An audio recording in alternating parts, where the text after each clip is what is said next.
up, Internet? If it takes a village to raise a child, it takes a village to abuse them. My name is Matthew Kroll. And I'm Shahir Dowd, and I'm going to go to Harvard Yard and park the car and watch this movie Spotlight. How do you like them apples? Applesauce, bitch. This is the only podcast about the film Spotlight. And with us, we have a special guest, Shahir. Introduce the man. This is writer, producer, actor, lover of ladies. It's all happening. It's all happening. I feel magic happening. I literally want to jump and run. I don't know where I want to run.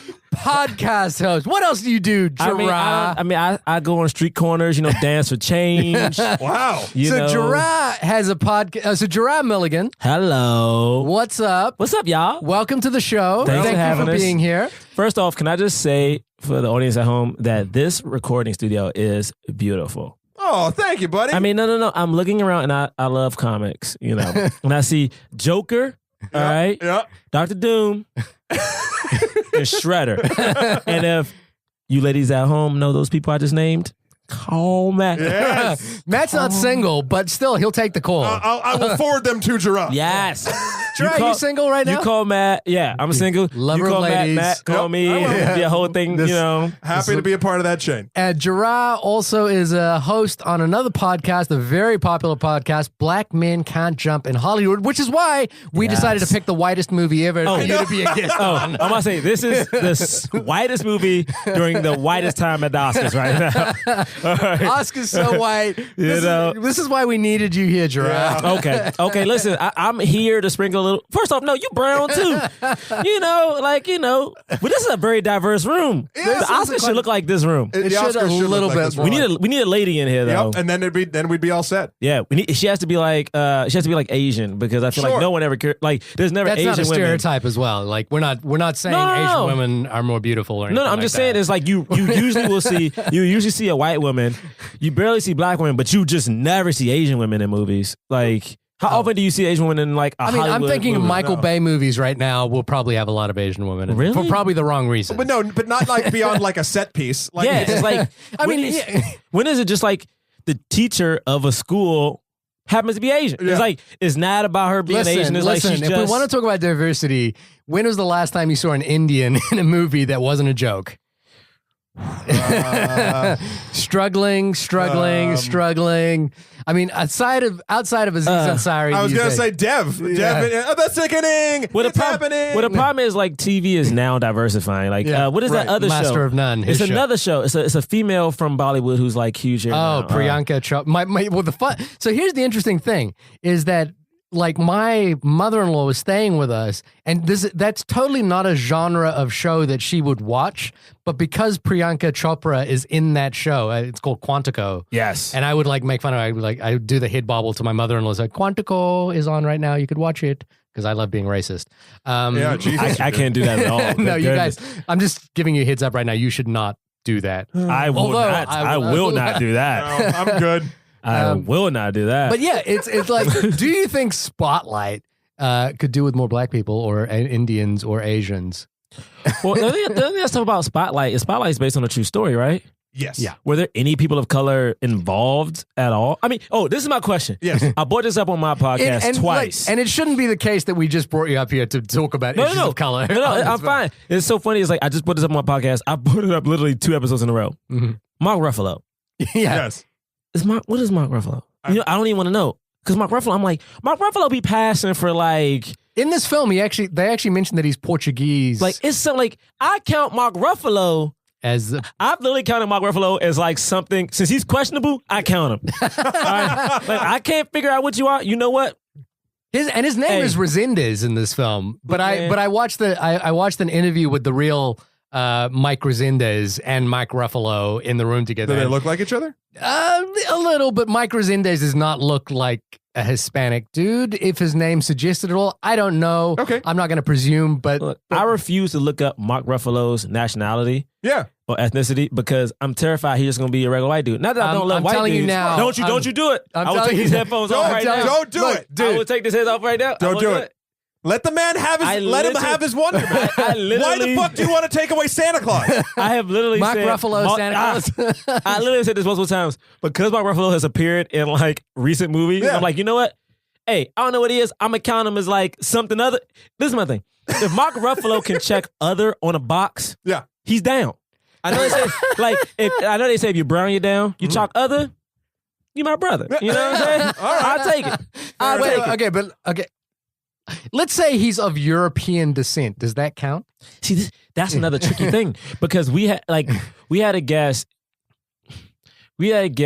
who was Latin American, and we started talking about like Latinos and Pan Americans in Hollywood. And he's like, name some of the famous Spanish actors you can think of, right? So I started naming like Antonio Banderas. That was my first one. Like Penelope Louis Cruz. Guzman. Yeah, and the thing is, he was like, you got to remember, a lot of people you're naming are from Europe. Yeah. And he was like, to me, they are just as much as white as a white person is. He was like, because they aren't from like the place where I'm from. Their skin, they're exotic now, right? Yeah. So even if Mark Ruffalo was from Europe, I'm like, it's tricky because I'm like, if I heard Idris Elba in his accent say the N-word, I might be offended. So I'm like, no, I might be. It's like, Idris, I get, like, listen, man, I get it, you're black, but British black doesn't count.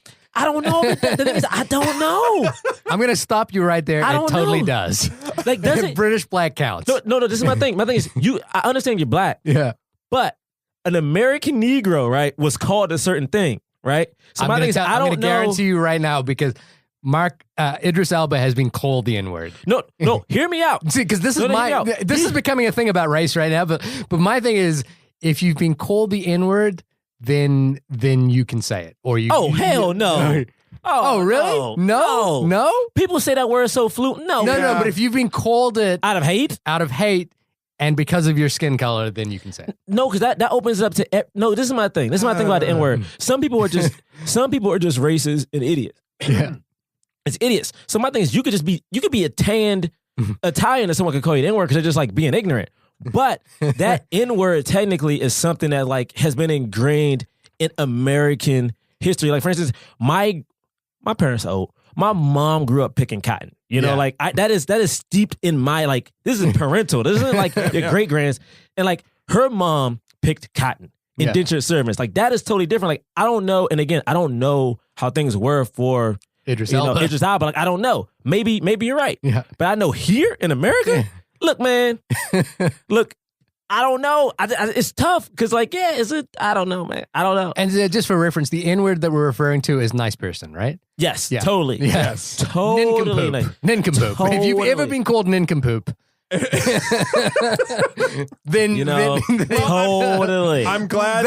Now that we got that out of the way. I was going to say, and I'm glad as the only white dude in the room that I just was quiet. You know what? And I respect that. I almost brought it up, but I was like, I respect that. You're like, I'm going to just let this hash out. This is good. What's funny is Jerah and I were texting before this, and we said we should go super racist on this film just to make Matt really uncomfortable. And it happened organically. It did. Well, I do want to quote that Matt does have the big chair. He does have the big. I've never thought about that. I just want to know that everyone at home, Matt has a big chair. And I'm sitting on a stool like a sucker.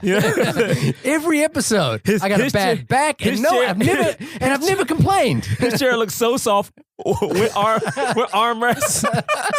What a swindle! I will say this: nothing to do with race, everything to do with being an evil overlord. Because if you look how tall this chair is in the back, I could spin it if there was room in here, and it could be a Dr. Claw scenario. This is total like that movie Get Shorty, where he's like trying to power play me in this room. Oh, he is. You know, like because I'm taller than Matt. Hold on, but not in this room. Straighter. Yeah. And you're sitting lower than him. I've been noticing it the whole time. I'm like, yo, like Shahir's mad tall. You know what? After this, we're gonna have to have some. We're gonna have a chair conversation. There's gonna be some changes. There you go. 2016, Shahir gets a big chair too. Or at least get him a box to put on top of his. Give him a box. I'm not gonna sit on a box. 4 Apple boxes, and we'll put your chair that you're on there on top. Listen, this is the only podcast about Spotlight. Is that what we're doing? We're talking about Spotlight. That's right. Spotlight. That's right. Well, we just put a spotlight on our sitting situations. True. Yeah, good. I'm not going to let it go. Yeah. So, just like these people did not let it go. So we've introduced you to Jerah and Matt. Spotlight, a film about the ongoing investigation that the Boston Globe ran into the long-standing covered-up abuses of Catholic priests in the Boston area. Or the abusing that the Catholic priests did. Not the priests themselves were not abused. They were doing the abusing. They were doing the abusing. But they were also, Probably. Yes, cyclical abuse. Yes, people carries are on. abusing each other. So the film follows 4 journalists. Basically the entire, the major part of the Boston Globe's editorial team. Michael Keaton, Mark Ruffalo, Rachel McAdams, and that other dude with the mustache. Leif Schreiber. No, he's not on the team. He's the. Oh, the other dude boss. who looks like. Who's that actor? I had no idea who they were. But he's in that movie the whole time. He's not even credited at the top 5. I know. But he looks like the guy who was in Get Shorty and Out of Sight. There's this character actor who passed away a couple of years ago. It's not him. He just whenever I see him, he just looks like that guy, and I'm gonna. As y'all look that up, I'm gonna just talk about Rachel McAdams for a second. Well, okay, yeah. Because I just want to say, Brian James, I think his name is Brian James, but the person he looks like is Dennis Farina. Oh, okay. I know No, what you're talking about. No, that doesn't sound right, does it? He looks like Dennis Farina. I'm not with you on that. I'm gonna go with young Dennis Farina. What do you have to say about Rachel McAdams? Yeah, sir? I just really love Rachel McAdams, and the thing is, I feel like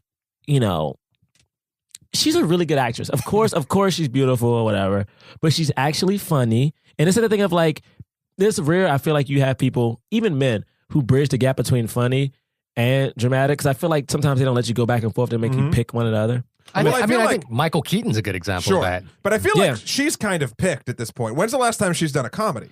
Well, she should do one soon. She should, because I think she is a competent actress, and I think she's fucking hilarious when she does comedy. Yeah. But like, she's really good at playing one character. Which I feel like it's tricky. I feel like if you're a beautiful person, outside of, I can help you with this. No, honestly, and I've been thinking about this a lot recently. Outside of I feel like beauty plays a lot into the roles. Of course, with women, age plays a part into it. Like a lot of times, like if you're young, you're always like the vixen, you're always the wife, which happens to Rachel McAdams. She's always the wife, the love interest. Yeah. It's tricky because even Scarlett Johansson is kind of getting stuck in this thing.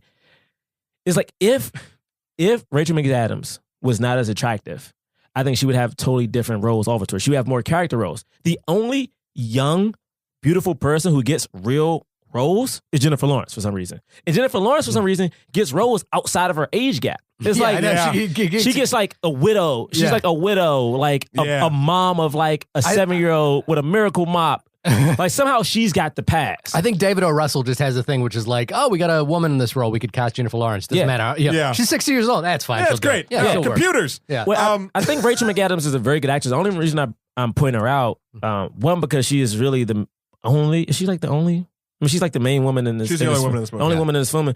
And the thing is, like, she got an Oscar nom for this film, her first one. Did she get an Oscar nomination for She this? did. Yeah. She did. She got an Oscar nom for it.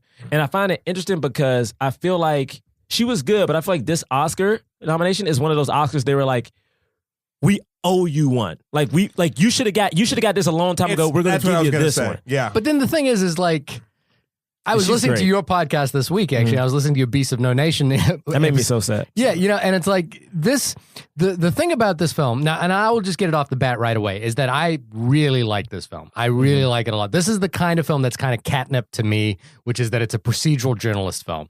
I love those kinds of movies. I love Zodiac. I love All the President's Men. I love JFK, which is not so much about journalism, but more about the law itself. I love those kinds of movies. And in any ordinary year, this would be the movie to beat in the Oscars. This would be the movie. But it's the year of Mad Max, The Revenant, a couple other things. And I feel like this movie is going to get drowned out by those other films. But this is an excellent movie to me. I will say one real quick thing on the Rachel McAdams thing, and then we'll sort of do our continue our opinions. The Rachel McAdams in this that she was nominated, I was very shocked because one thing I want to give this movie credit for was she was one of these 4 main characters that seemed to get kind of remotely the same amount of screen time. Maybe not Mustachio Dude, but like the 3 mains and Michael Keaton, her, and Mark Ruffalo. But the thing about it was like the good thing, is they didn't like focus on her as a woman, and they didn't focus on any of that shit. She was just another one of the team, another reporter. The same thing, and I think that's incredibly important to do. What I will say though is I don't think this performance of hers, like to your point, Jerah, this was not something monumental. This was a sort of ode, like you should have gotten this a couple times ago, and now this is sort of like, it's like the third Lord of the Rings movie, and like, that's the thing. But the thing is that everyone in this film is playing in that field, which is that I feel like no actor in this movie outshines another. Yeah, and no actor is jumping above the material. Yeah, right. But also, which is why, and now I'm going to sort of counteract what we were just saying. You said these are sort of your sort of movies. Yeah. I liked this movie, but overall, I was pretty meh on it. Right.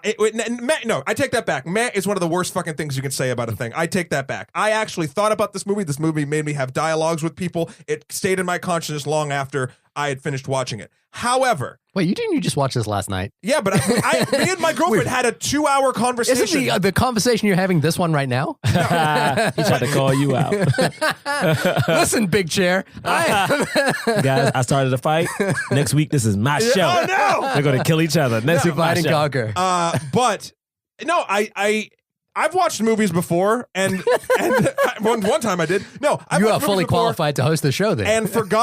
And forgot about it instantly. Like, that was fun and whatever. This movie obviously is not a fun time at the movies, but it makes you think about important shit. So on that level, I respect it. On another level, there were many moments of it where I was just like, okay, I get it. Right. All right. Yep. It's more reporting. And we can get into this later, I felt like I'm more interested in the story that the reporters are telling in the movie. Right. Whereas this felt kind of sort of masturbatory about journalism, to the point like journalists are so important that we're the only ones that can get them. It's like, and it just kept going back to the importance of journalism. And I don't know if I'm so tainted by journalism now that I'm just like, fucking journalism's dead. Like, true journalism is dead. Well, see, that's the thing, because I think, like, people will talk about this as the Catholic priest abuse story film, right? And I don't think it is. I think it's the film about journalism. But I like it for that. Like, I like that what the film is about the process of real journalism. And to me, that's what you're saying. And to me, the thing that's great about it is it feels like a love story to journalism. Right. That's what I did. That's what I didn't like about it, because what did we get? What did we get from watching this love story of journalism? There were multiple fucking Rocky-esque montages. Not called with it the music, Rocky-esque. but like literally like typing in an Excel sheet, going through documents, and I'm just like, fuck you. And I was just like, I love that stuff, because I was. We should hand over to our. See, the thing is, settle this time. This movie was tough because I did like it. I think the problem is like, we all like movies. I heard so many great things about it going into it, and I was like, oh, can't wait to watch this. So it kind of was hyped up. I think I fell for that. Yeah, I did too. And the thing is, watching this movie, I couldn't stop thinking about that movie Doubt. Yes. Yeah. And I was like, this isn't Doubt. For some reason, the thing is, I agree with Shahir. I think this movie definitely is more about journalism, which I did like. But my thing is, the movie's about journalism, but how you got me here was the scandal, right? That's the point. And the scandal to me wasn't that there wasn't a villain. There wasn't like it was almost like this whole movie was about this thing you never saw. Yep. Not saying you needed to see a priest do anything, but it needed to be a face to it. It needed to be like the enemy that they were trying to like, we got you. It needed to be that. Whereas in Doubt, and I hate to keep hearing it, in Doubt, it's a single priest. It is. It's a single priest, and the thing is, there was an emotional component. Viola Davis and Amy Adams. Yeah. Amy Adams both were like the emotional component to that for me.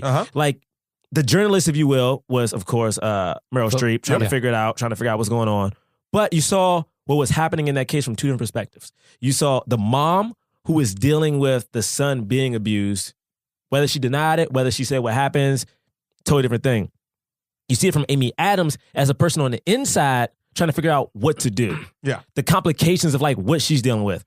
For this movie, it was like the superheroes just trying to change the world, which is great. But we never really saw, like, to me, this movie didn't get good until they had that interview with one of the guys who was abused, like later on in life. Sure. Because to me, it's like, now we got a face to what's happening. Yes. Now, like, this is a thing. We can connect with something. And to me, it's like, I can't connect with someone just doing good. It's like, yeah, if you want to, Matt, you have a movie about you're trying to, protect the homeless and like the homeless are being done wrong. but we never see homeless people, Right. or we never see the homeless people get abused. How can I now? What you're asking me to do is like just rely on you doing good. Like you have no flaws. Yeah. You know, you are a hero. Like I need some type of. So, and I guess maybe that I actually really responded to the fact that the film didn't try to go out of its way to portray abuse. Like we never saw abuse in any way, because I do think the film is about journalism and the power of journalism. And True. And the thing is the film, the moments that I found really powerful, there were two. Are we getting into spoiler territory? I think Should we we're say about to get into a spoiler right now. I can do it without giving a spoiler away, but it's when someone reads a story that one of the journalists have written. Oh. Right. Oh, yeah, that's a good part. And to me, the power was seeing that person's entire worldview change because of this revelation that happens, and that they get out of this story. Mm-hmm. And I found that so immensely powerful. And the thing is that I feel like this film is really trying to praise real long investigative journalism, because the thing about that happened with the Catholic Church abuse scandals is that there were all these institutions that looked the other way. Yeah. And the thing that's amazing about the what the film will get into eventually is that it doesn't shy away from the fact that the newspapers themselves looked away. Right. And the film is really about trying to rectify that mistake, or rectify that, put that story out to the world. Because the backbone of the actual case is a lawyer trying to present these cases, present these abuse cases to the Boston, the Boston community, the Boston legal process. But what they know is that legal process won't go anywhere without the story accompanying it, without the public outcry. So that to me is powerful, and I think it's a big, hitty idea, but I love that kind of story. And what I love is that it's so process driven. It's so much about finding the pieces. It's so much about like, well, how is this person connected to this person, and how are we going to actually prove that this person knew about this? And I just love that kind of detail-oriented storytelling. I love seeing people do their jobs well. You can watch Discovery Channel, man. We'll get into it. Shahir has danced around some things, and we all have. Now we're getting into spoiler territory. So if you have not seen Spotlight, go watch it. Come back, and we'll be here. Oh, look, we're here. Here we are.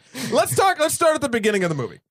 What the fuck was the beginning of the movie? There was a scene back in 1970, whatever, that was like in a police station, and then like a priest and someone leave. Are you being serious? Like what? I don't know what the hell that scene was. So a kid had been abused, Yes. had reported it to the police. Sure. The district attorney turns up and lets the priest go because the Catholic Church is there. I didn't catch any of that. Just so Really? y'all know, as we go into this podcast, I'm throwing no shade towards the Catholic Church because Are you religious? no, because You're scared? hell yeah. Really? Dude, if you think about like, man, please Wait a minute. Wait a minute. Are you telling me that you think that the Catholic Church isn't like they're going to come after you for this podcast, but not the people who made the movie Spotlight? Oh man, listen, listen. Listen, I'm flattered that you think our listenership You know what movie is that came powerful. out before? You know what the director directed before Spotlight? When? Oh, The Cobbler. The Cobbler. You know what movie was supposed to, I feel like Tom McCarthy. He's a really good director. He is. I feel like they knew about this movie and was like, oh, you know what? We're going to try to discredit you before this movie comes out. Adam Sandler. Wait, you're saying the Catholic Church made an Adam Sandler movie? Listen, I'm not confused. Yeah. Listen, I'm not saying they did. I'm not saying they didn't. You're not really saying much right now. I'm saying that I'm trying to stay safe. For people who can't see at home, because this is a podcast, like Jerah is leaning in like, it's almost like he's the smoking man from X-Files right now. All I'm saying is this man directed You don't know how far this goes. He directed Up. No, he did not direct Up. He wrote Up. Whatever, man. He had a part of Up. Oh my God, that's like Rachel McAdams. Like you're saying Rachel McAdams wrote this movie. Hey, didn't she? She wrote the dialogue she was in. All I'm saying, I believe it. Thank you. I would too. Up. All I'm saying, you don't go from Up to the Cobbler. You wrote Up. You don't go from Up to the Cobbler. And he wrote The Cobbler. And it's a bad movie. Don't put that evil on him. Don't put that evil on him. Well, you're saying it's Adam Sandler? I'm saying the people were like, you're gearing up doing pre-pro on a movie about a Catholic church and a bad light. Oh, okay. Oh, you don't think you don't You're think saying you think Adam Sandler was punishment for him. I think he was. Okay. I think you're a crazy person, right? Oh, no. I won't go that far. I think Listen. Adam Sandler is a punishment to America at this point. So it very well could be. I mean, listen. Look. Okay, spoilers. All right. Spoilers. All right. No, but we should go around the room and though it's not necessary to like have a religious affiliation or not have a religious affiliation. I'm happy to say that maybe the reason the film worked for me, and I'd be curious to talk to someone who felt like the film was defamatory against the Catholic Church. I don't know how you could make that argument, but I'd be curious to, I'm sure there are people who feel that way. I am not a religious person. I don't believe in religion. I don't believe in the organization of religion. So for me, this is kind of like shooting fish in a barrel. Well, for me, it's like, I can speak on that. Like I come from a very religious family, so I'm like, I'm very religious. I guess if you would say that, I feel like that's a weird thing to say. Like I was brought up like from, oh my goodness, from kindergarten till senior high school. Went to a Catholic school. Yeah. My college was private. Yeah. Parents are Baptist, so it was like whatever. I don't think the movie was like. To me, the movie stated facts, straight up facts. It wasn't like they. To me, this movie. And maybe one of the reasons why I didn't like it as much is because they didn't pick. Like, my thing is, this whole movie was like, oh, we got to expose the Catholic Church, right? The Catholic Church is covering this up. Right. But they didn't paint the Catholic Church in like a bad light.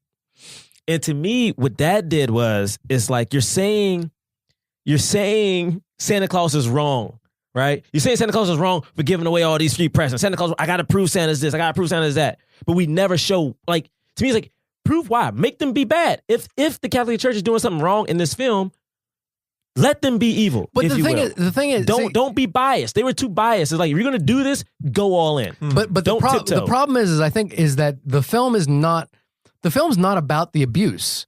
The film, like even the story that these guys are reporting on is not about the abuse. They talk about that during the film as well. The film is about how the Catholic Church knew about the abuse and did nothing. But that's what the film is about. Well, and not even did nothing. So to not show the abuse was kind of a good choice. It's not about showing the abuse. To me, it's like all you had to do is like show. To me, it's difficult because I need you to hide it. I need to see the Catholic Church do something. Here's the deal. Yes, Yeah. And that's what that opening scene was. That was one scene. But that scene did not. And I don't. Did both of you get that inference of what was happening in that scene? I thought I did. I thought, and I did, and that's when I was like, oh, clearly something happened to this kid. Yeah. No, I knew that, but I didn't know who was what. I didn't know if these were characters coming away because it gave like a date in the beginning, and I was like, oh, well, this probably has some reference to the story that's coming up. The way that scene is structured as well is we see it from the point of view of the cop who's like who took them in, and the cop is like, what's happening here? And he's like, there's not going to be any charges. Why? Because the church is in. And then they walk into the room. But normally what I'm saying is when you have a preamble scene like that, it has there's some character in that scene Or that it connects will be to something later on. And granted, yes, this connects thematically as here's a sort of one example. But like, I was like, why are they giving this place dates and names? And I'm just like, what the fuck? So that didn't read clear for me. And again, I just could be in the minority and like I didn't get it. And maybe that's clear as day to other people. But I think from what Jerah was saying about how there was never sort of that visceral thing of like, okay, if these guys are going to be the villain of the film or whatever, we didn't actually ever see that. And I get what you're saying too, Shahir, about not like, it's not sort of about that, it's about the cover up. I think that in kind of what you're both saying is in a similar light, and the reason why I didn't think it didn't grab me as much as say it did you, Shahir, is the film itself doesn't earn the gravitas of the situation that it's dealing with. Yes, that's the best way to put it. There's no urgency in this movie. There's no urgency. You never feel, and even though like in your lizard brain, you're like, fuck, pedophilia is wrong. The church is covering it up. These guys are assholes. Someone has to do something about it. The film does not do something to pace itself or make you anxious. There's like one or two lines about, we got to get this out or another paper's going to butcher it. And they're like, oh shit. Even Mark Ruffalo's like impassioned, like, we got to get this out now speech really fell flat for me. I was like, this movie doesn't feel like anything needs to happen on a timeline. And I get that that's because journalism, you're waiting. Yeah. And maybe that's super accurate to how journalism should be done, but it did not make it an engaging experience for me. You needed one of two things. You either needed another paper also trying to do this at the same time. Like, it needed some type of urgency. You needed another paper. They hinted at, but didn't go anywhere. Yeah. There was a lot of, I think that's my main problem now we're talking about it. was a lot of talk of stuff. It was a lot of like, oh, we gotta do this, we gotta do that. Oh, this is gonna happen if this doesn't happen, but nothing ever happened. Yeah. I mean, I disagree. Like I was on like literally. I kind of think I was almost on the edge of my seat the whole film, but there was one scene to me which I will actually agree with you, which is where they kind of injected false urgency into this, which is when Mark Ruffalo finds out that some documents are going to be filed and he needs to get back from Florida in order to get that. And that scene makes no sense. Why was he in Florida? For 9/11. Yeah, remember they sent him there? But this is my thing. Wait, why was he in Florida for 9/11? Because that's where the Florida training schools were, the flight school was. I see. But also my thing is like, no, but even in that scene, wow, it would have been cool if the paper he was worried about, somebody was waiting. To me, it's like, I just... But like, let's be clear. No one was there. Nobody was there but him. Yeah, Nobody cared. And that was... Why couldn't they send Rachel McAdams to go down there? Yeah, there was a little bit of false urgency. I feel like I wondered if I missed a step there because I was like, why does he need to fly back from Florida to get these papers? Why can't someone else just go from the newspaper down the street to the courthouse? But the thing that I think is the concern there isn't like, oh, somebody else is going to break the story and we're going to lose the story. What they're concerned about is that someone's going to push the story out too fast, too and furious. Tokyo Drift. Continue. I actually like that movie. Boston Drift. They're going to push the story out too quickly, and it's going to just get buried, and that's the problem. And what Spotlight is about as an institution is we're there to push out stories, accurately with enough detail so they make change. They sure do say that, but it doesn't feel like that at all. Well, here's the interesting thing. So much talking, man. Yeah. Here's the interesting thing. Like one of the things that the film like never even tells you is that story won the Pulitzer Prize. And affected a lot of change in Boston. But the film doesn't, and I kind of like that they don't even mention that because the film transitions to be about the abuse victims towards the end, or about the scandal towards the end. And I like that they make that. I feel like this movie didn't transition into anything. It was like journalism is the best, journalism is the best, journalism is the best. Look, I don't think it was journalism is the best. I think it was like journalism. True journalism is difficult. It was like no. To me, it was that thing of like. There's so many crappy journalists out there. We want to be the best. This is why being a true journalist and doing your facts is great. But also like the invisible hands that are at play when you're just trying to get a story out. But show me those hands. Yeah, show me those hands. Was one of the best scenes to me in the film was when he meets up with the lawyer for the Catholic Church, and the lawyer for the Catholic Church is Bill Bradley Bill Bradley. I got an interesting story about Billy Cup. I got an interesting story about Bill Bradley later on. But Mark Barron, who's the new editor of the newspaper, played by Liev Schreiber, he's like, listen, like it's always kind of like they tiptoe around the fact that he's Jewish, like throughout the entire film, and that he's not from here. And there's a scene with Michael Keaton meeting one of the lawyers for the Catholic Church, and he's like, listen, Mark Barron's here for a little while. He's going to move on. He's not from around here. He doesn't really know. He's got an agenda. And Michael Keaton turns to him and he says, this is how it happens, isn't it? One guy leans on another guy, and the whole city turns the other cheek. And like to me, that was the most powerful thing because like I love reading about the way power plays in politics and in journalism. Yeah. And it's always hard to like quantify how does corruption take place? How does someone force someone else's hand in the face of child abuse?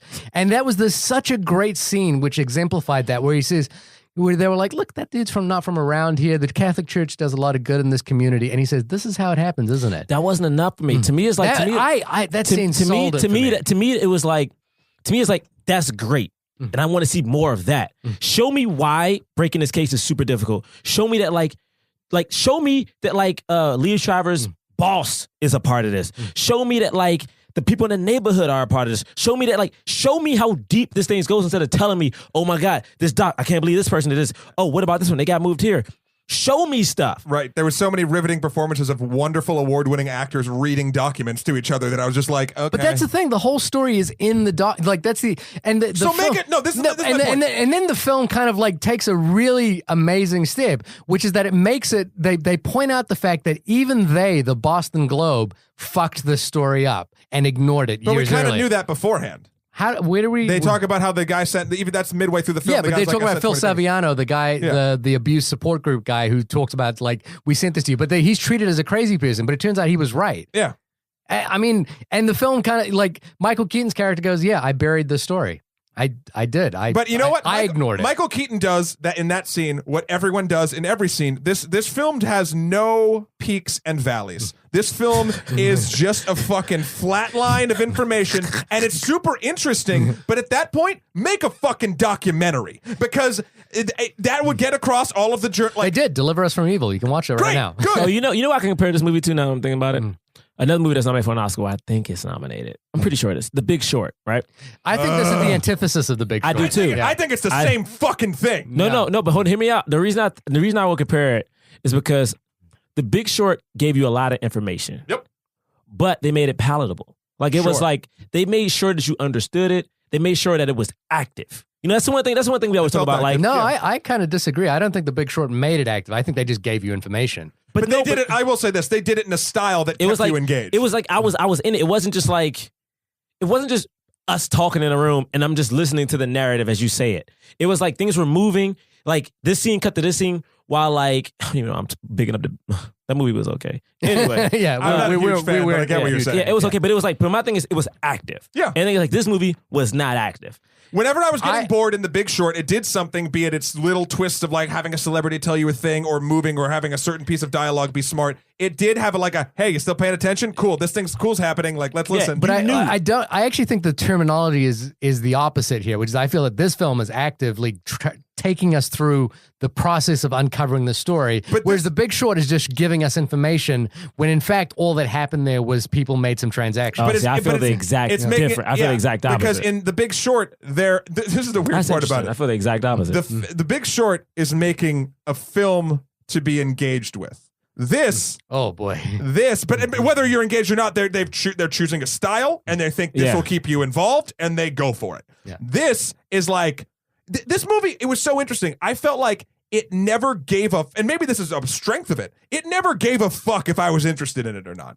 Like it was there to teach you. Yeah, no, it never tried to grab you in a way that other films sort of do. At least for me, I didn't have that pull. And this is a topic too. And sorry, the last thing, and then I'll shut up for a minute. The Big Short, just how we were talking about it, and this movie fall into this weird trap of, for me personally, and I don't know anybody else, the subject matter of both of those films is so huge and real life affecting and mind-boggling that it's hard for me to tear myself away from how much I care about and I'm interested in the actual thing that the films are about versus how much the film is actually doing to make me interested. So this movie, like the topic matter is fucking huge and terrifying, and it's horrifying and real.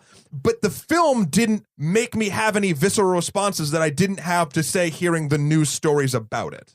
So there's there's an interesting thing, which is that the film certainly doesn't have any classical visual flourishes. It's told in a very steady, kind of just even-handed. They must have blew their entire budget on dolly track that's about 6 feet long, because every scene is in that office just slowly chugging. So then if you can, here's the thing though, that this film kind of leads me into an interesting thought process about it, and this is my filmmaker hat, going on, which is that you never take that. I never take that hat off.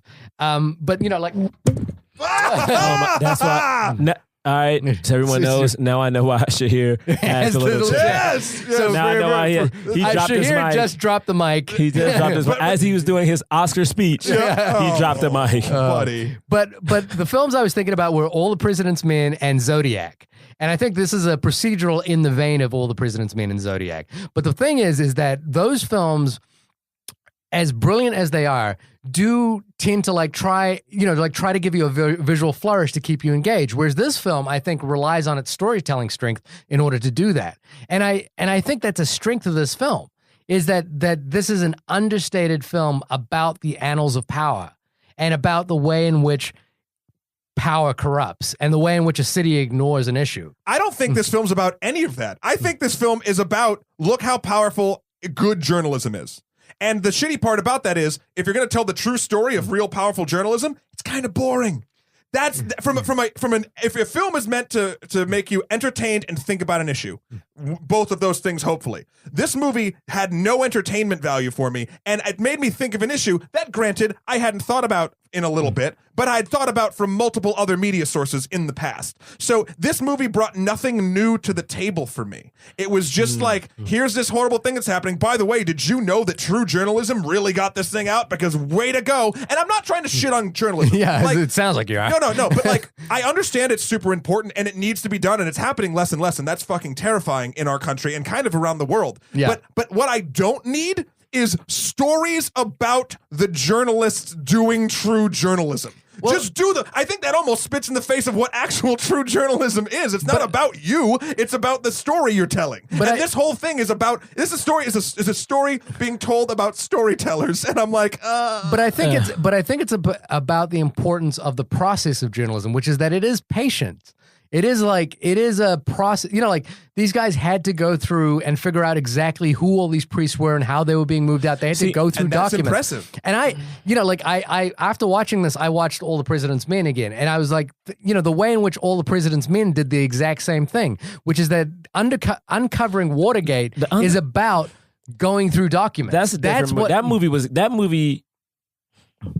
That movie had a villain. It's like who's the villain in All the President's Men? To me, this is my thing. Who's the villain in All the President's Men? This is my thing. Hold on. Let me talk about this shitty movie we're talking about right now. Because the thing is, when I came, wow. Oh wait, hold on, guys. Wait. I gotta crack a beer for this. No, because the thing is, as I sat here, I was like, you know what? I like Spotlight before I got here, and as I'm listening more and more, I'm starting to hate Spotlight. No, because I came and was like, oh man, this is a good movie, but then. What that directly correlates to is you hate Shahir and you no, it's not that. But it's your anger. But it's the thing of is like I'm thinking about as I'm sitting here listening to Shahir and I'm listening to you, Matt, and I'm like, I'm getting bored thinking about Spotlight. As you guys talk about Spotlight, I'm like, God. Because the thing is, I think about you brought up a good thing. When I left the movie, what did I feel? Right? When I left the movie, I was like, Doubt did this better. Even though it's about two different things. And I understand that one is about journalism, one is not. But again, this movie is about how these journalists crack this case, expose this case, right? Mm-hmm. This movie left me with I didn't see how it was breaking Rachel McAdams' family apart, her doing this. I didn't see, I saw that one scene with her lying to her mom. I was like, I didn't see the effects this case had on the people involved. Yes. Really? The scene the scene I was referring to earlier before we got into spoilers was the scene where Rachel McAdams sits in front of her nana and reads her the story. We didn't see that. No, I'm saying, but what happened? Nothing. She was really the nana was upset. I know, but we don't see any of that. We see, Nana's getting upset, and cut away to more. What happened? Does her nana hate her now? Does her nana can't believe that she exposed this thing? And here's the thing. I'm going to compliment the movie real quick. Here's the thing. So that moment fell so flat for me because what Jerah said, you don't see the actual, you see it what's happening, but you don't see the result of what's happening. Where that sort of type of shot manipulation or editing, if you will, works is when Mustachio guy takes the paper and puts it on the front step of the recovery house for the Catholic Church and then cuts away. In that decision, I actually was like, oh, fuck, that's awesome. Because I don't need to see him reading it. But that's a situation where that sort of cut away from an important moment works. And I think the film works in that level the whole way through. No, that's the only scene. I don't. I agree. That's the only person. They do it a couple of times. The interesting scene that I was thought about was the Michael Keaton visits an old high school classmate. I knew you were bringing this one up. And the classmate, and they start talking about the abuse, and then this film cuts away, and then what the later scene is Michael Keaton goes to visit the high school. Or the college that he was at. And he says, look, I met a former student who was abused, and halfway through he started breaking down.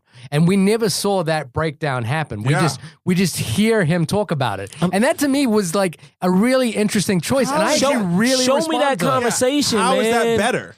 I think that was just a really smart way to play this film, which was that it's not a film about victimhood. It's a film about how to prevent this from happening. Prevent what? No. This film was literally about one thing and one thing only. All right, and this film was about, journalism is dying. This is why we need to have good journalists in the world. To me, this movie could have been about anything because this movie did not focus on victims. I'm not saying they had to make them be a victim, right. But show me the effects. Make me care about somebody. And the thing is, this was a faceless crime. And it's if you want me to care about this case, Show me effects of this case. Show me more people lying. What about the Phil Saviano character, the homosexual character who talked about his son, the father who talked about how he was abused the first time out? I'll say those performances when they were happening, I was like thinking about it more, but then they went away because they went away. Like nothing they did stuck with me. Those scenes together as well, those three different things, if you cut them together, that was about 16 minutes of the film. If that. They were cut together. Was it? Yeah, they were intercut. If. So you're telling me my emotional weight is supposed to come from 15, 16 minutes? Right. And this is what I'll say too. So like I said before, my girlfriend and I, after watching it, had a 2-hour discussion. Do you want to know what that discussion was about? What? It wasn't about fucking journalism. It was about the theological debate about whether or not the Catholic Church as an entity is good or not. That's not what this movie is about. We've said that. Yeah. That means the movie has failed. I am not talking about the movie. I am talking about the topic that the movie latched onto to tell another story. So that to me is not me talking about the film. That's just. But the movie prompted you to have that discussion. But a documentary or a news story or another priest But being the movie arrested prompted you to have that discussion. Because you had to watch it, though. But it's You made him watch it. The movie's not prompting me to have a discussion about what the movie is about. But it is prompting you to have a discussion about the way in which this story happened. No, it's prompting. You even said before, you were like, this movie isn't about the victims. This movie is about journalism. Yeah. Well, why am I not talking about journalism? I don't know. Because it didn't. The action of journalism, while it is important, I want to stress that. I think true journalism is important in real life America and the world. Very important. But it's not a fun. Fun's the wrong word. It's not an engaging thing for me to watch. And that might be the reason it's dying. Oh, can I bring up another? No, the process, not the actual. Can I bring up yes. another movie that's about journalism? Kill the Messenger, right? Kill the Messenger I have came not out. seen that. Have you both? Yeah, I haven't seen that. I won't spoil it. Yeah. But Kill the Messenger, literally, like it's a tough topic. It's about basically the government, or rumor, whatever. We all know it happened. Government brought guns, drugs into the projects or whatever.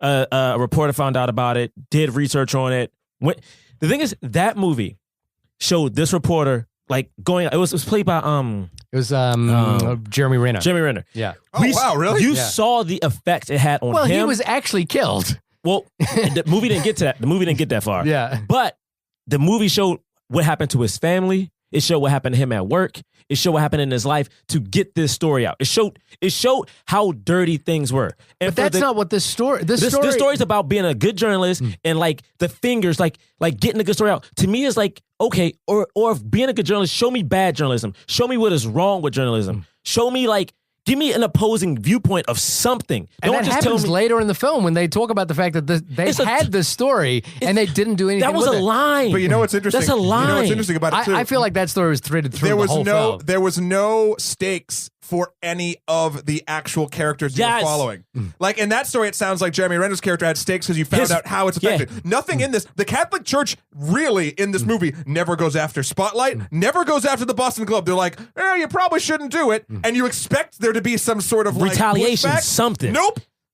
Nope. There's nothing there. Nothing bad happens to these reporters that have been sort of as you were saying, sort of strong-armed, being look the other way. But then nothing bad happens when they keep pushing forward, and it's well, then why didn't anyone do this sooner if no one's going to retaliate? And that was the thing, is because power like that corrupts, and it's not. And the thing that I love about this film is that it's not. Someone doesn't come in and strong arm you like in Kill the Messenger, where someone will actually threaten to kill that guy, which is what happened in that story. They didn't threaten him, though. They didn't threaten to kill him. The way power corrupts is through institutional power, through institutional structure. And that's, the thing that I love about The Wire, for example, is The Wire is a story about institutions. It does it very well. It does it very, very well. And just, side note connection here, Tom McCarthy, director of this film, was an actor in The Wire season 5 where the season was set inside a newsroom, and he played a bad journalist. Side note, not directly correlated, but okay. But what I love about this is that it's a film about the way in which we choose to ignore things. That story didn't come out because nobody cared. And then all of a sudden, these people decided, because in the face of surmounting evidence, that they needed to care. And when they needed to care, they realized how far this story went. They technically only care because their boss told them to care. And Also true. that was really, that's what I find really interesting as well, is that like you could And argue. why did he care? He was an outsider. Like the other thing that this film is really like I think really interesting portrayal of is Boston the city, which is that like he comes in and he says, "Hey, there's a story going on right now about this priest. How much follow up have we done on this?" Was there a brown person in this movie? There was one, but it was a side character taking a statement from one of the reporting Was characters. it Puerto Rican, black, what? Black? Was Was it there black one person? black dude in this movie? Which movie? Which Talking about Spotlight. Yeah, in Spotlight. Okay. And it was I don't even remember the actual moment, but I remember because I was like, oh, there's the first black person we've seen in this entire movie. They don't have no like no Puerto Ricans and no like no Bostons. Dominicans and So nobody guess in what? Not Boston. exactly a pretty good Boston representation, my friend. Actually, I heard Boston is still pretty kind of segregated, right? But that's not to say And that this there is- aren't other ethnicities in Boston. Yo, very true. So There could have been someone walking down the street. it's so funny. It's so funny. Have you guys, Shahir, I asked you this. Have you seen Seth Meyers' sketch? Making a Boston- trailer for a film called Boston Accent? No, I haven't seen it. Please watch it. And everyone out there, please watch this Seth Go to Meyers Harvard sketch. Yard and park your car. It's every fucking trope from every Boston set movie that this movie leaned on hard as well. And I can't even fault this movie for doing it because it's every movie set in Boston. No other location on the planet do they name drop towns as much as Boston things. It's always Dorchester. Dorchester. How about Worcester? How about Braintree? How about Gloucester? How about Everett? It's just like all this shit. Good accent. I'm from New Hampshire, and I went to school in Massachusetts, right Okay. outside of Boston. Good so accent. I actually worked Didn't really feel forced. hard to lose it. Yeah. Yeah. But when I talk to my dad, apparently my girlfriend's like, when I'm on the phone, she's like, "You sound like you're from Southie," and I'm like, "That's weird." All of a sudden, the Departed walked in. Oh snap! So, but this whole thing, and even in this movie, there's a scene where two people toast to Boston, and I wanted to slap the fucking script out of whoever wrote its hands because.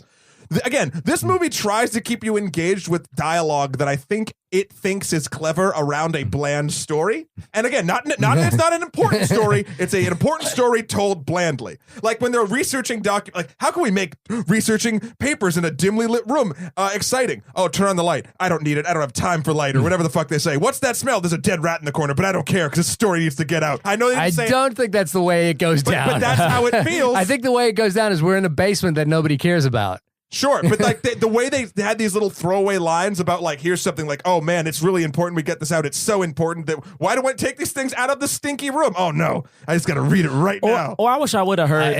I know Michael Keaton. I think said you're a line. mischaracterizing that entire scene. Yeah, but there's multiple like that. Yeah, throughout. I just wish Michael Keaton. I feel like he did, or he tried to do with a line, but I wish we would have known why things got buried.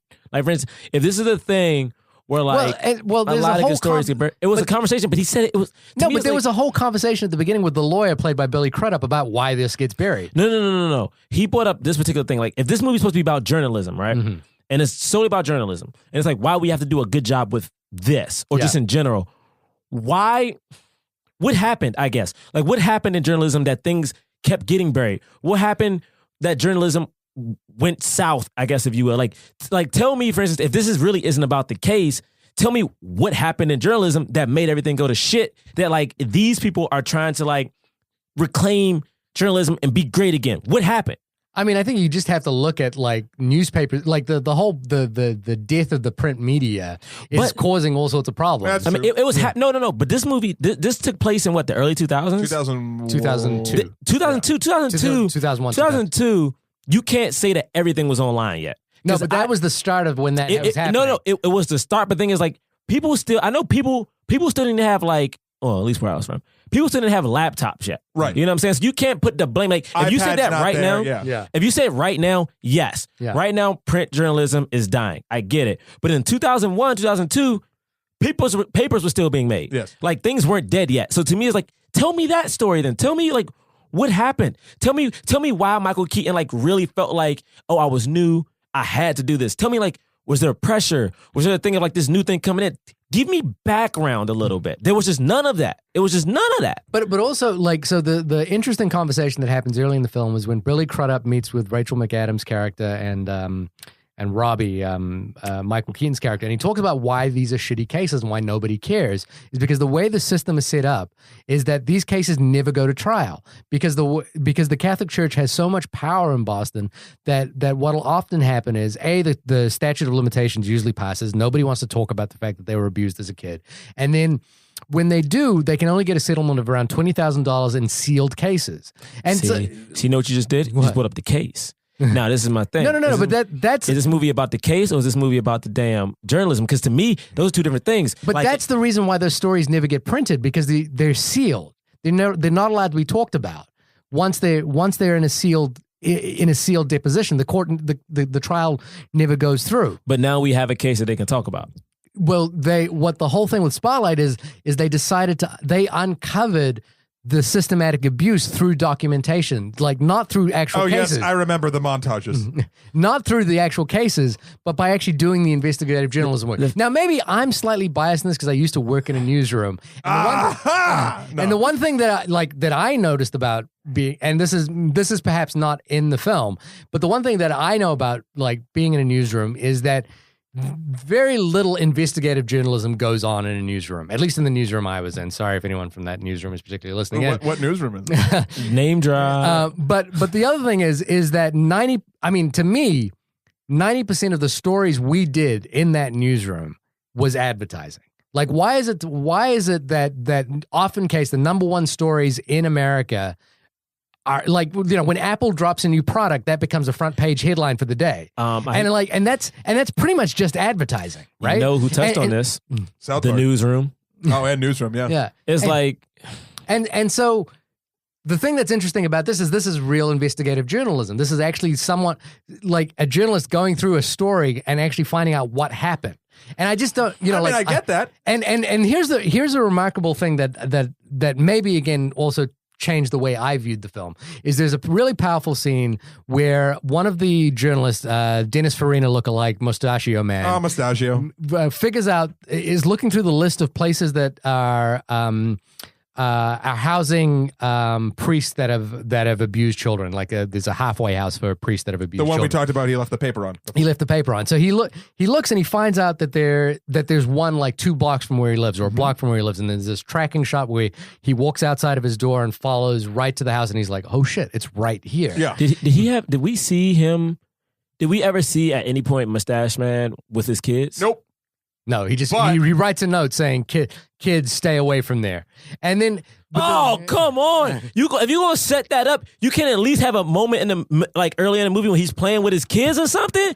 Give me something. Yeah. I like this movie before I walked into this podcast. The thing is, the way you're describing Agreed. all those scenes make the film sound... I feel like any of the scenes that you guys are describing would not work.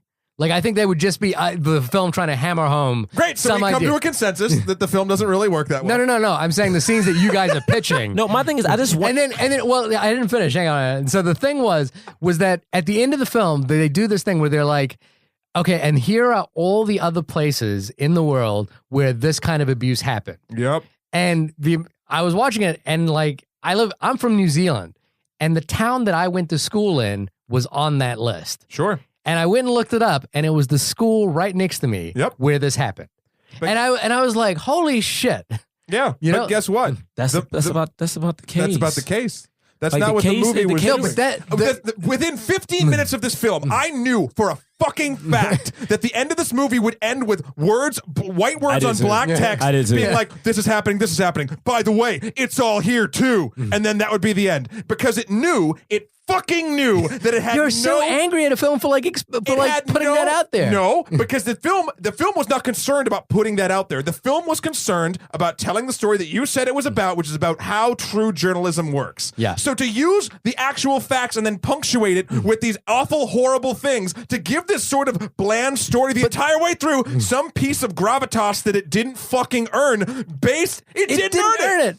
No. Are you saying it didn't earn the fact that it uncovered this? I'm doing journalism. Okay, first of all, the film didn't uncover this. No, the film is about the people that uncovered it. Now, I gotta say, it's not an entertaining thing, which is fine, but it's a boring film. There's a lot of boring things happening, and they don't do anything to spice it up at all to make you actually interested. And then at the end, to give you the emotional gut punch, like, by the way, priests are abusing kids in your local town, and that's supposed to give you the spike of that there was some catharsis at the end of this film. that it just uncovered something. No, the film didn't earn that shit. The film is just telling a story about journalists who told a fucking story, and it told it boring. And by the way, the score is the most mundane piece of shit that did not inject any life. It just kind of sucked it out. Maybe that's why I'm so fucking angry. Listen, he's frothing at the mouth. He is actually so frothing mad. at the mouth. Movie, and I'm getting into it now. I cannot believe that this is a big Oscar contender. Nominated for Best Picture. I could totally believe it. This is such an Oscar baity movie. I saw the poster like this is an Oscar baity movie. The second half of that word, I would put it masturbating movie. I would call it that. This is straight up Oscar bait. Like this movie is straight up with. Let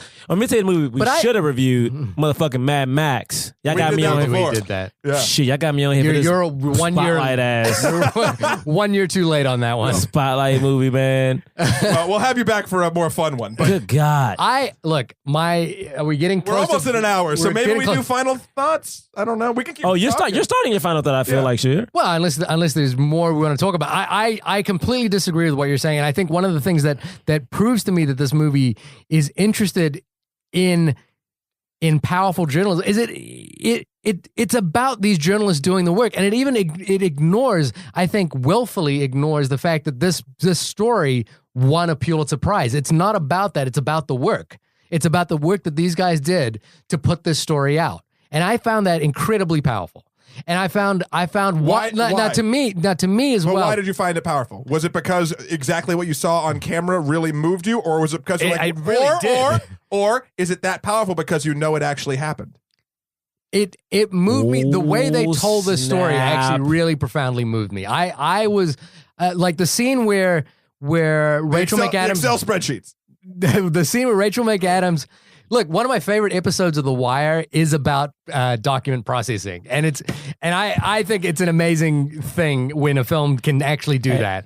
There's an amazing. I have yet to see it. There's an amazing scene in I think it's the climax of one episode of The Wire is basically them rushing to file these documents so in order to like stop a drug deal from happening. And that has a stake because I can't. Hey, look, every example you keep using, I'm like. You hit with that, like to me, that example was like, oh, this episode of I know it's one and then episode. the film has the one scene with like Mark Ruffalo breaking down saying they did this to kids. We need to put this story out. Yeah, but to me, for instance, if you compare that to The Wire, like I didn't see the episode, but I would assume there is a particular drug deal that's going down. So if this doesn't happen, this drug deal, it sounds to me. It sounds to me that you guys. If it would have been a kid that they were trying to save, it was like, oh my goodness, that dude is. But that's not what. It's about journalism. So my thing is, if it's going to be about journalism, what it sounds to me is you guys wanted some more sensationalism in this story. Like you wanted something a little bit more flashy. I wanted something to keep me interested in the story they were trying to tell. Or to me, make me. My thing is, who was I supposed to be invested in? Who was I supposed to invest my emotions into? Like who was I seeing this case from? Whose eyes was I?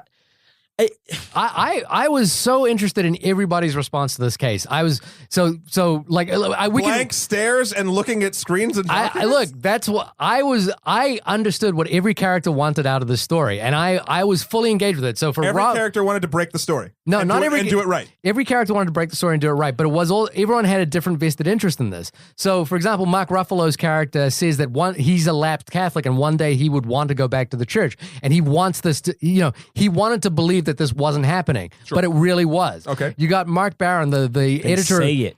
He does say it. He says it explicitly. No, but my thing is, it's different if like to me, it's different if like he's going to the church and he's like. There's a scene where he goes to church and he watches. Once. My thing is, you want 4 scenes of him going to church? This is my difference. If this movie would have started out without knowing the case is about to happen, if it starts out with Mark Ruffalo in the church, like trying to figure out like, do I belong here? Do I do this? So it's built upon something. That to me sounds terrible. No, it's built on something. That sounds like a terrible scene. Basically what you're saying is like, oh, somewhere that no one knows about, or I have this thing. He says it. That's my point. It's like it's just coming out of left field. I'm just saying it to say it to move the plot along. No, he says it right after he's the most interesting part of what's happening right now is that I look down and realize me and Shahir have on the same shoes. That I'm more excited in the fact that we have on the same shoes than to talk about this damn movie anymore. That's how, because it's like there's no emotional gravitas to this movie. I just double fist pumped in the air. There's no emotional gravitas. It's just there is none. Point blank, none. See, this is to me the antithesis of The Big Short, which is trying to give visual panache to a thing that is completely dull and in a way undermining what's powerful about like I feel like this film, we talked about The Big Short 2 weeks ago. We did. And I feel like The Big Short goes out of it, like basically plays to the lowest common denominator. It says, yeah, we know this stuff is really boring. So here's Margot Robbie in a bathtub. Yep. Here's Selena Gomez. They tried something to make it exciting. And you know what? To me, that just doesn't work. It feels like you're saying I'm dumb. I'm not saying it works, but I'm saying it kept me more interested. Because everyone likes to look at Margot Robbie in a bathtub. But my thing, whereas I as a filmmaker, I want to see a film where people it's a true story based on process, and I want to see these people going through the process. I don't want to over sensationalize it. I think this film plays it really smart by sticking to the facts, and I was completely engaged in the story. okay. I mean, you can't argue opinion. Sure, it is. Yeah, okay. And that's fine. I would argue that if I'm making a thing, I would want two things. One, I would want to get across very powerfully, if possible, the points that I was trying to make. This film seemed like it was like true journalism is very important. That's the point this film is trying to make. I would also want to help that point get across, make it enjoyable or at least interesting enough for a lot of people to watch and enjoy. Obviously a lot of people did watch and enjoy this movie. I'm saying I'm not one of them because there's no weight, there's no characters in it that I don't know. I couldn't tell you a fucking character's name in this movie. See, whereas I was like so. And you've been name dropping. I know you have. I can tell how invested you are in it based on you being like, oh, Robbie and so on. I'm like, who the fuck is that? But like this whole thing just it falls flat for me because there's absolutely no desire, it seems. It has no interest on if you're interested in it or not. And on a level, that could be very, what's the word I'm looking for? That could be telling about our response to like modern journalism. Nah, not really, because the fact of the matter is the only reason this story was big is because it was sensational. I mean, it's the whole fucking thing of it. But my point is, when you're making a film to be watched in a theater by people, you want to give it some sort of thing to keep people interested. And for me, and I think for you as well, now that we're talking about it, Jerah, there was nothing there to give us any sort of stake to keep thinking about the film as it was happening. Yeah, I mean, the tough part for me is, like, again, I came into this podcast liking this movie. And I'm sorry. As we spoke about it, I was like, the thing is, I think the performances are good. I think everyone did a good job. It's just that it's tough because I don't think anyone no one stood out. Everyone was good. Everyone was good, and I think they're just trusting the material. Yeah, everyone played humans. You could also take, and this is something that I have a problem with on a storytelling level in general. You could take any one of these characters, any one of them, and replace the actor and the character anywhere in it. They're all the same fucking person. I 100% disagree with you. Yeah. Why? What's different about Mark Ruffalo's character versus Rachel McAdams' character? So Mark Ruffalo's character a little bit more. We don't know why. Mark Ruffalo's character is also a little bit more aggressive in the way he talks to people. He wants to know exactly how things went down. Whereas Rachel McAdams' character has a gentler touch about her. She's like sensitive to the fact that these people have been abused. And then she has this mother and this nana as well that she doesn't want. Whereas Mark Ruffalo is like, we need to get this story out. But the way these performances are delivered, for me, even his moment of explosion, Mark Ruffalo's moment of explosion, is like, and that'd be a great name for a film, actually. Mark Ruffalo's moment of explosion. What kind of movie? It's a web series. What kind of movie you making? It's called The Avengers. Hey! What? Shahir just made an Avengers reference. I know. How do you feel about that? Yeah, wow. Listen, what is the Avengers line as well as like, that's my secret. I'm always thinking about the Avengers. Okay. Oh, nice. You quoted it. Avengers #1, too. Not even bullshit as number 2. Wow, I'm so thrown off. Maybe just that year I love Spotlight now. You just made me. I mean, Spotlight, the thing is, it's tough, man. The thing about Spotlight is, like, when you watch Spotlight, you know why this movie was made. This movie was made to get nominated for an Oscar. Like, to me, this is such an Oscar baity film. The poster with all the happy white people and the faded bright white background. It's like, it's so faded, and it's like, oh my God, they're in the newsroom. And this is not the hate on like the movie itself. It's just like, I think that's your response to the actual material. It's just but I think the material is handled really well. The thing is, I'm thinking about the movie. Because the thing is, right now we're debating journalism and we're debating the case, right? And the thing is, we've already established that this movie is about journalism. Yes. Right? Right. But all three, yes? It's about journalism, right? Yeah. But what is it about journalism? Okay, the thing is, real journalism is difficult, Yes. right? Now, this movie told us, right, in a line, which I guess is fine. It told us what bad journalism is, right? Once. Like, literally, you had a hint of it early on, like something happened, but it told you once what bad journalism is. I put this down, like, I didn't do anything with it. Why he did that? But that it's not necessarily about bad journal, like in the way you're describing. It's also about the fact that the media can miss something big that's going on. Like, you're basically in Boston, they're talking about how there is a systemic abuse by the Catholic Church, not only enabling people to abuse children, but also not preventing the legal process from actually doing anything about it. If it was missed once, that's almost human error. One time. If this happened multiple times, right? Which it did. Which it did. 90 priests? No, I know, true. Yeah. Like, if it happened multiple times, we only heard about one time it was, like, forgotten, right? And it was when Michael Keaton did it. Like, we heard about, like, my thing is... No. Did they touch on... It's not just that he forgot it that one time. It's also that they've never run stories about it. No, true, but what I'm saying is that, in like... the story itself. What I'm saying is, in this story, and we're talking about, like, the reason journalism is bad, so people, like, or media does whatever... It's a thing that, like, people mistake, people, like, forget, people, like, push down. Show us instances with this paper, like Michael Keaton, like maybe someone else had the paper, another paper. Show us these examples of, like, oh my God, we did this too.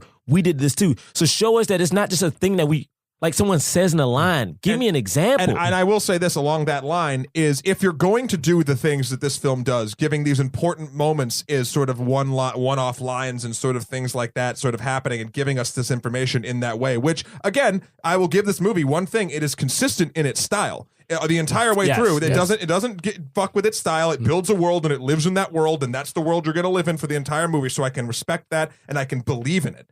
The problem is when you have this specific world that they've built and they're doing this sort of, like, one-off, since it's all about the journalism, not going into any of the particular characters. Whenever a large character, and I quote, air quoting, large character moment happens, they all feel bland and the same for me, because there's just not like there's no tether or no, even in the voices that they read it in that moment when they're in the office. And I know Michael Keaton's character is supposed to feel guilty, but I was just like, and he's speaking this line the same way he spoke every other line in this movie. And it felt just like, oh, yep, here's some more information. Oh, wow, that's interesting. He buried that before. Okay. And now the paper's out. And now Spotlight's getting their phones lit up. And nothing bad happened to Spotlight. Good thing they did this. They're the real heroes. And they are heroes. Those people in real life are heroes. And I get that. But in this, telling a story about them as truthfully as this film, I feel, did not move me in any way. And I will say this as my final thought as we're kind of going over. The reason Mad Max, going back to that, works. No, Mad Max works, man. But here's why. No, Shahir loves Mad Max too. Yeah. The reason why Mad Max works is it's a stylistic telling of a car chase across the desert. You know what? You don't like Mad Max because it's a car chase across the desert. You don't, right? It's the way the characters are built, the way the world is presented to you. It's the score. It's the cinematography of how it's telling this real basic story of car chase across the desert. It's telling you this. It gets more complicated than that, but it's telling you this through a ton of different types of wonderful filmmaking. Okay. Yeah. I'm not done. Okay. This movie relies on one type of filmmaking normally reserved for documentaries, which is kind of the truth. And it's just sort of like, yep, this is what happened. And with super minor character flourishes that's told at the same baseline tonality of the rest of the film throughout the entire thing. I couldn't tell you how long this movie was. It didn't. I never sat there and was like, "Is this over yet?" But I also, I normally I can be like, "Oh, that movie was 2 hours. That movie was an hour and a half." Like, sort of whatever. It just felt like, oh, the period of your life, and then it was done. So my point is, to make a great film, you have to take subject matter and make it engaging. Mm-hmm. This film took engaging subject matter and made a film around it. And didn't use no engagement from this film was made by the film. You hate this movie. Yeah, I don't hate this movie. This is my last thing, and you guys can have the final word. I thought both of y'all already did y'all final word. Hold on. Was that 10-minute speech not your final word? We're going back. The borderline of this thing I will say about this film is this is an average movie. There's no one does anything egregiously wrong. It's just an average film. It's an average time at the movies. I would never say don't go see it. If what Shahir is saying sounds like something that interests you and that's your cup of tea, fuck yeah, go see this movie and champion for it. I'm just saying that for me, it came across as very average Hollywood fare. The only thing I'll say about that is and then Jerah gets final word. Jerah gets final word. Is that filmmaking is a collusion of style and story, and I would say what you guys are both trying to posit here is that this film required a different style. Like, is that this film required something else? And I've seen those movies, and they're done very well. Like, I think Zodiac is a good example of infusing style. But even then, you'd have to argue that Zodiac is David Fincher at his most stripped back. Like, that is him with the least amount of flair and flourish because he's telling a journalist story. And I think this film aptly chooses a style that doesn't overshadow its story. And I think the performances doesn't overshadow its story. And what I found so refreshing about this is that this film felt stylistically 100% appropriate to the story that they were trying to tell about the process of journalism. Jerah? That made me bored. The thing is just tough, me talking made you bored? about the thing is tough is like I thought this movie, and the thing is, I know I've been kind of crapping on it. I don't think this movie is bad in any way. I just think it's like, I think it's good. I think it's a decent movie. I think like to me, it's like the most important thing about this movie. They didn't really talk about it, but to me, it's like the important thing was the church. Like that is a very heavy subject, and to me, like I guess personally, I wish it would have dove more into that.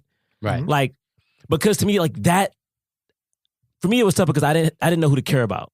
So do I care about the victims? Do I care about like the people, the journalists? Who do I care about? And to me, like, I need to just pick one of them, and I'm all in. To me, it's like to have that happen to a kid is such a terrible thing, and it's like to focus on that, which would have been a tough watch, but. To me, that's what made this case so important. That's what made this report so important, is that this is happening to so many kids. Yeah, we saw the two dudes. Great. I mean, to me, honestly, like the one gay guy who was molested, I felt so invested in him, and I wanted more of him because it was so tremendous to his life. Because he said one of the best lines is like, as a kid, I didn't know what that was. You know, he didn't. You know what movie touched on? Like molestation better? Oh, I might not have seen it. That is a real bad play on words. It was. I was going to leave it alone, but apparently... I didn't think about it like that. But Beast of No Nation touches on that situation in a much better light than this movie did. But let me tell you why, because it put a face to the situation. This movie never really did. And it did it in such a light, but Beast of No Nation way. is not about... I didn't interrupt you. All right. I'm not saying Beast of No Nation is about that, but I'm saying it's like, Beast of Nation touched on that, and them doing it very briefly was more powerful than this movie that spent 2 hours attempting to. And the thing is, it's even questionable if this movie was even trying to tell you that. Am I supposed to feel bad because journalists, what? Am I supposed to feel bad because it's hard to be a good journalist now? Is that what I'm supposed to get out of this? The thing is, I'm questioning what this movie was trying to tell me. Yeah. Is it trying to tell me that like the Catholic Church is bad? Is it trying to tell me that, kids getting molested is bad? Because that's bad. That's bad. You know what I'm saying? But is it the journalists having a hard time doing their job is bad? Is that what I'm supposed to get out of this? It's supposed to be like, oh, I'm supposed to praise these people for doing their job? No, you just did your damn job. Am I supposed to? That's like me going and watching a movie about a farmer who's farming. Not that there's a drought happening. Like a farmer trying to farm during a drought, that's tough. All right. Yeah. But a farmer trying to farm because it's May? Because it's Tuesday? No, bitch, it's May. Farm. Like that to me, it's like, I actually have a good farmer example. What case? Like this right now, Spotlight does a bunch of cases. All right, they do a bunch of cases, right? A bunch of cases. Like they may do a case about drugs, right? drugs are bad, as we all know. Drugs are damaging the family. All right.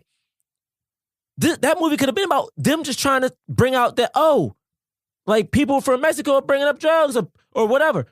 That's their job. Yeah. That is literally what a journalist is supposed to do. Now, if you're telling me that your job is difficult, tell me why. Show me why this job is difficult. Tell me that the Catholic Church is like messing up your family, coming after you, trying to do something. But don't tell me, it was tough doing this because it's a touchy subject. No, motherfucker, your job is to take on the tough cases. That's what your job is. But if the world was like that, then great journalism would exist right now. That's not true. Because my thing is this. I shouldn't interrupt you. I'm sorry. We live in a world right now where journalism is very questionable. Mm-hmm. Like, is BuzzFeed journalism? I don't know. We live in a world where some people consider it is. Some people consider, like, The Daily Show as a strictly news publication. Mm-hmm. Is this semi-political? Like, what is it? We don't know. But if you're gonna tell me I gotta high five you for doing your job, fuck you. Yeah. You did your job. There we go. If I go to a kitchen to get food made, if I go to a restaurant and the chef makes me food, right? Yeah. What is your goddamn job? Yeah. You're a chef. Yeah. Cook my food. All right. I mean, I can't argue with that. Spotlight did his job. Yep. Spotlight. There you go. And I will say this. I think what Spotlight was telling us is that the Oscars are February 28th. Hey, listen. I don't know what people out there are doing. If you boycotting what you're doing, I'm personally going to watch the monologue of Chris Rock, and I'm cutting that shit off. I haven't watched the Oscars in like years. I'm contractually obligated to go to a party. I don't give a fuck about the Oscars. No. I don't. I just the fact that like I'm like a little bit like excited that Mad Max is nominated for a thing. I hope it wins. It won't. I hope Mad Max wins. It won't. I could totally Spotlight see this. Will win. I could totally see Spotlight winning. I don't think Spotlight will win. Spotlight will win. I could totally see it winning. Revenant's going to win. Yeah, I could totally see Spotlight winning. And guys, we're going on the length of the film, I think, at this point. So this has been the only podcast about Spotlight. We're shining a light. We're shining a light. Jerah, thank you so much for coming in. Thank you for having me. This was fun. Hopefully, can we pick a movie that's not Spotlight next time? I was saying to Shahir, I think we want you in for Deadpool. I want to get you in for Deadpool. Can I say one thing? Yeah. I'm about to get my tickets literally when I leave it. Nice. Oh, really? Nice. Yes, Deadpool. I want to get you in because I know you and I are the same Marvel sort of heads together. So I want to get or Batman, Superman, Batman all day, baby. Batman all day. I will watch that movie. Actually, I might be. Are you excited for that film? Well, I am a Batman fan, so I will support. Anytime Batman's on screen, you're like there. I'm there. Adam West through to Christian Bale. You're there. I love Adam. People hate. I love Adam West. I don't. Look, don't get me started on Batman. Right, I was gonna say I was just curious if you were excited or not because I am not. I love Batman. Don't get me wrong, but whatever. I just don't. I like darker movies. I just don't know if it's going to be a train wreck. I have not watched the trailer, so I'm like, it's good. Like, thing is, it's a lot of pressure. They have so much pressure. It's like impossible to compete. Yeah. I don't know. Anyway, Jerah, where can people find you when you're not agreeing with me about a film? Oh my goodness. People can listen to Black Men Can't Jump every Friday. We're on iTunes, Spreaker.com. You can follow the podcast. What is it? At Black Men Podcast. You can find us on Facebook. Wait, Black Man Podcast? It's at Black Men Podcast. Yeah. That is a Twitter handle. Yeah, it's at Black Men Podcast. That is so broad. We can be about anything. But it's only us. It's only us. We got it. Wait, but this is weird because we're the only movie podcast. No, we're the only podcast about movies. We're the only podcast about movies. So I mean, we talk about. Have you done a movie with minorities as a lead yet? We did Beast of No Nation. Yeah, we did Beast of No Nation. How many other movies y'all done with people? That's it. Is that it? That was our quota for the year. Oh yeah, you only get one. We only get one. You got to do one with a female lead too. Now everybody got to do at least one. We only get one minority, one people. Counts the female lead. True. I agree. Yeah. People also, if you're in New York City, you can look up Astronomy Club. It's a sketch team that me and two of my co-hosts and a couple other people from UCB. We have a show called Journey Through Black History. One show was on February the 11th. The other one's on February 29th. Yes. You can check that out at UCB Chelsea. That's Black History Month. You should do something to support black people that month. Don't be racist. Come out to the show. It's only $5. Bring a date. Also, Black Men Can't Jump. We're going to South by Southwest. Yeah. Check us out March 11th. I don't know when tickets going to sell because South by Southwest be rolling stuff out. Mad crazy. Mm-hmm. And we got a couple of shows at NYU. February Monday, February 8th, we're doing a movie live for the kids of Black History Month. Oh, which movie are you guys doing? They picked for us. What did they pick? They picked... Wait, NYU picked for you? Yeah, because, we're technically their guest, I guess. That's so cool. we're doing 12 Years a Slave. Oh, Wow. shit. We're doing 12 Years a Slave. The thing is, Now, I love that movie. I've seen that movie like 3 times. no, it's a good movie. I'm don't tired of slave stuff, man. I know Nate Parker's Birth of a Nation. Yeah. I know we're going to have to do it, and I just can't. My heart can't handle any more of these slavery movies, to be honest. Yeah. Right. Oh, God. No, of course. But you guys are going to do a live We're doing a live discussion of... Yeah, we've done one before. Wait, so you're going to be sitting in the front row like freaking... No, they're doing a screening of it for us ahead of time. So they're going to do a screening a week before of the movie. Yeah. And then, of course, hopefully we can go to the screening too. And then we'll just come back and just do a live, like talk back, if you will, or like a live recording That's cool. of the movie. Oh, very cool. Nice. Yeah, thanks. All But right. yeah, thanks for having me. Seriously, Yeah. Good times. Good to change your opinion on a movie. Yeah, I literally came in here. I think I even texted you. I was like, oh, I like that movie. Sure enough. And it was you, Shahir. Solely you talking about how much you loved it in a certain part. I was like, wait. I hate this I'm movie. like, what is this? Listen, I hate Shahir, and I hate this movie. I would like to think that some of my vitriol played a part in at least. I have turning never it seen- a little So bit. you were angry. I have never seen you froth at the mouth this much. I get mad at. Have we been, is there any other Average. movie that we've been so angry about? Not on this podcast. And some of my old things I used to get. If you look at my pedigree, you know what, listeners of this show, if you want to see me get mad, if you want to see me get fucking furious, You're getting furious right now. Are you tuning into the Hulk? from 9 years ago. He's turning to Dane Cook. Have you seen? I know I get that a lot on PlayStation Live or whatever on online. Everyone thinks I'm Dane Cook. You sound just like Dane Cook. It's insane. I did a thing for a film, Ultraviolet. It's 4 minutes of me I saw Ultraviolet in the theaters like 9 years ago, 10 years ago. And it's that Mila Jovovich movie that in the future. Yeah, well, with vampires it's and purple bullshit. on the cover. I remember the purple. It's fucking awful. It's a fucking awful movie, and no one should ever watch it. But I got But you home. should watch his review. No, yeah, watch the review. I got drunk and screamed at a camera for 4 minutes and then passed out almost from yelling. It's on YouTube right now. You can go watch it. And that's sort of what birthed my reviewing films. It's funny to me because I think the other film that, like, looking at our list of that you've gotten so angry about was Fantastic Four. So it's Fantastic Four and Spotlight. Fantastic. If I had to pick my two, but for very different reasons. Anyway, Shahir, where can people find you? We got to wrap this up. ShahirDaud.com, ShahirDaud. All my films, all my work is up there. And if you want to get in touch with us at the podcast, tell us what you think. It's onlymoviepodcast@gmail.com or at our Twitter handle at onlymoviepod. And you can find me at MatthewKroll.com, Skeletor, the number 4, PREZ on Instagram, and Emperor MSK on Twitter. Guys, thank you so much to both of you for talking about Spotlight on the only Spotlight. podcast about it. Spotlight. And when you put me in a movie, What? I'm calling Shahir out on this podcast. When you put me in a movie, I have a quota of black people I can put in movies. oh, And, sorry. did you press the N button by now? I'm doing it.